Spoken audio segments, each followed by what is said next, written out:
start? Yeah. Okay. Hello, good morning, everyone. I welcome you on behalf of Teachers College and New York TESOL, New York State TESOL. And it's a pleasure to introduce Mr. Noam Jiang from New York University. And the title of his presentation is Using Collaborative Strategic Reading Ecology as well as Students in New York City. Please join me in welcoming Mr. Joy. Thank you. Good morning, everyone. Thank you for coming to my session, early morning section at 9 o'clock a.m. I think it's very difficult for people to get up so early, especially in the winter, especially for 9 person. But it was easier for me to get up this morning because I'm still jet lagged. Because I just flew from China here. So that was, right now it's 9 a.m. in the morning, but it's 9 p.m. in China. So, yeah.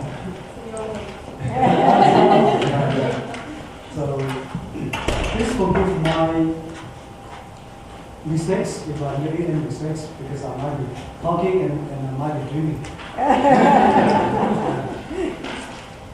Did you enjoy your breakfast? Yeah. But there are 2 things people do not eat before breakfast. Can you guess what are those 2 things people do not eat before breakfast? Lunch and dinner. Exactly. Lunch and dinner. Right. That's very smart. Yeah. So today, the topic is using collaborative strategic reading with colleges and students in New York City. Actually, this presentation, this method, CSR, can be easily adapted to suit other student populations at other student levels, other learning levels, like from primary school all the way to high school, college, right? And for this method, it has 2 components. One is strategy. I'm going to introduce to you 4 reading strategies. And then the other component is cooperative learning in a group of 3 people or 6 people. For a better overview of the presentation, I would like to go through this handout very quickly so that you have some general ideas of the method, the CSR. On the left-hand side, 4 reading strategies, preview, click and plan, strategies in a record. And then there is the other component, cooperative group learning of 3 or 6 members. First of all, teaching the CSR strategies. For the teacher's role, there are 3 things the teacher needs to do. 1, to introduce the reading comprehension strategies, the 4 strategies. And then B, to model the strategies to the students. And then the last thing to do is to monitor the students' use of those strategies. Let's go through those 4 reading strategies one by one really quick. The first one is preview. And then the second one, click and collect, see, gather juice, and then the last one, wrap up. The first one, preview, in terms of the whole passage. And then the first thing is to ask the students to think of a movie preview. So it's a comparison of the preview of the passage to a movie preview. So ask the students to think about a movie preview, to think about the reviewer's opinion, whether the reviewer like or dislike the movie. And also the student, they can anticipate what's going to happen in the movie and anticipate whether they are going to like or dislike the movie. So alternatively, we can show the students a movie preview before we teach the preview strategy to the students. And then after that, ask the students to look at the headings of the passage, the headings. And also the first sentence of each paragraph, the bold or underlined words, pictures and tables, all these kind of things that are pretty eye-catching to get a general idea of the whole picture of the whole passage.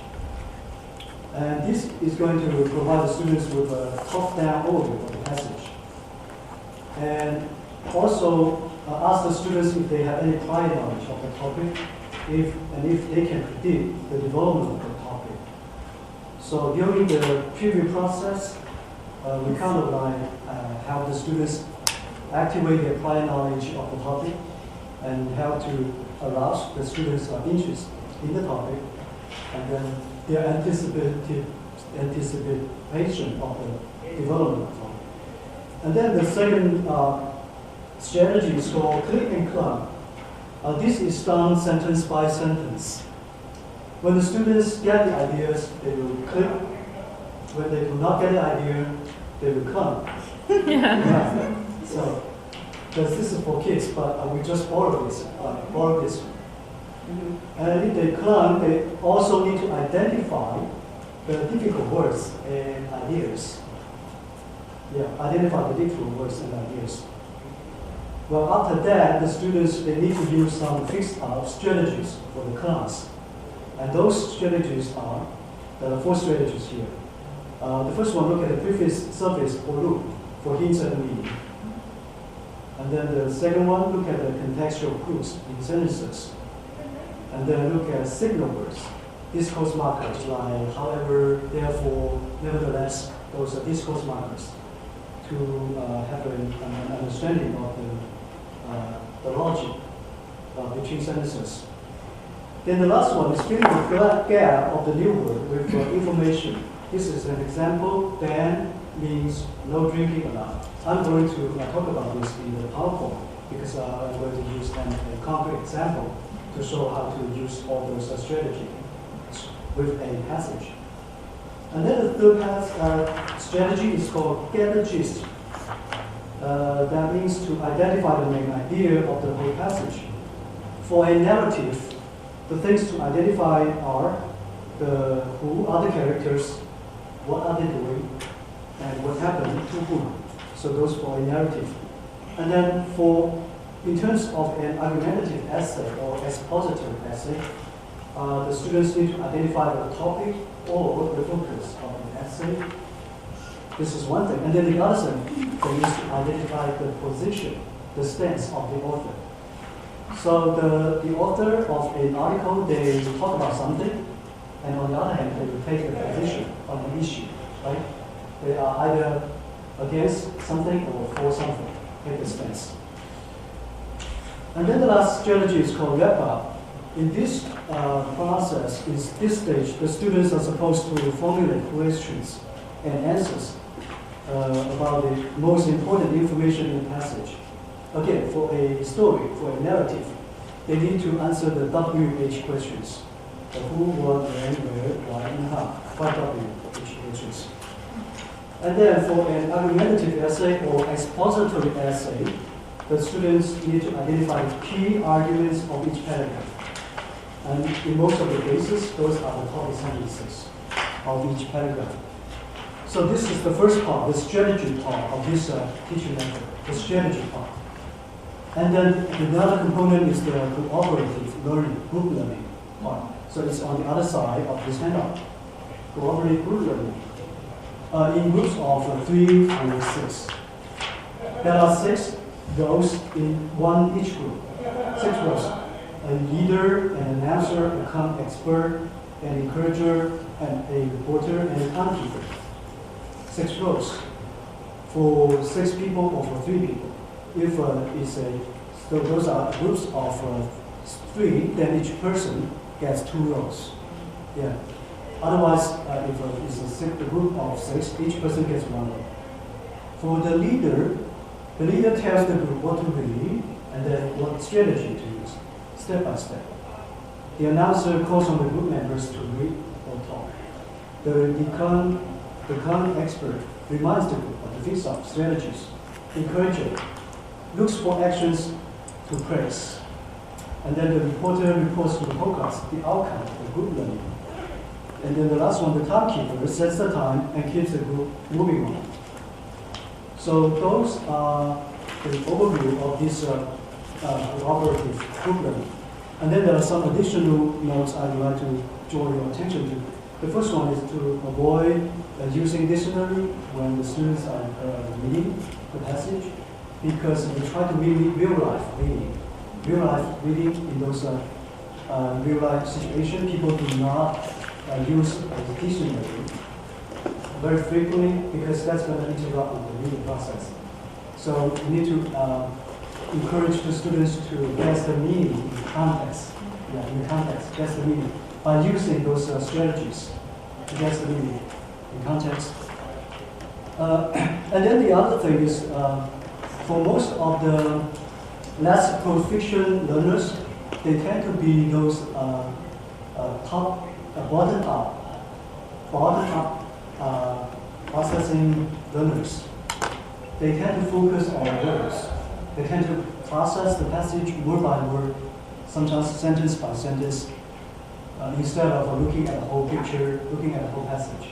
So we need to increase the students' awareness of this difference between top-down processing versus bottom-up processing.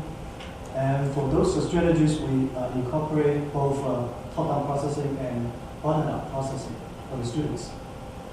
So we need to increase their awareness of that difference. And the last thing is, when it comes to reading, the students always have some concerns about building their vocabulary, right? Because that seems to be a major issue for less proficient students. And then to increase vocabulary, to build their vocabulary, one way is through association. In other words, associate a new word with its synonyms, antonyms, and words of similar spelling. So this is association. And then the other way to do that, to increase vocabulary tremendously, is to note taking. And then I have another PowerPoint on this topic, but today I'm not going to talk about this. Okay, so this is the handout. Any questions so far? Yes, please. For the 6 rows, how do you assign the row? Or is negotiation? Right, I think it's a negotiation among the group members. Yeah. Okay. They can pick whatever they like. Yeah. And the click and clump, they just say that? Or how do you know? I think they put a check mark on the grade Okay. for the ideas and viewers, the others, yeah.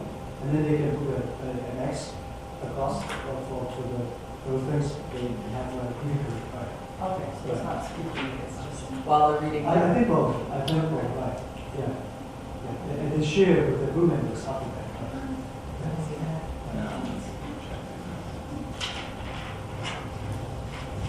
Let's move on to the PowerPoint.